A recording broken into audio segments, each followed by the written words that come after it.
شروع کرتا ہوں اللہ کے نام سے جو بےحد مہربان نہایت رحم کرنے والا ہے۔ السلام علیکم ورحمۃ اللہ وبرکاتہ۔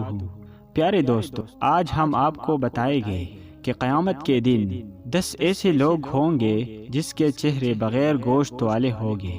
نبی کریم صلی اللہ علیہ وسلم نے فرمایا کہ اللہ تعالیٰ میری امت میں سے 10 طرح کے افراد پر قیامت کے دن اظہار ناراضگی فرمائے گا اور ان کو جہنم میں ڈال دینے کا حکم فرمائے گا، اور ان کے جو چہرے ہوگے بغیر گوشت کے ہوگے۔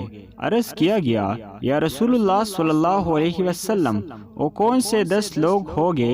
تو آپ صلی اللہ علیہ وسلم نے فرمایا، بوڑھا زانی، گمراہ پیشوا، شراب کا عادی، والدین کا نافرمان، چغل خور، جھوٹا گواہ، زکوٰۃ ادا نہ کرنے والا، سود خور، ظالم، نماز کو چھوڑ دینے والا۔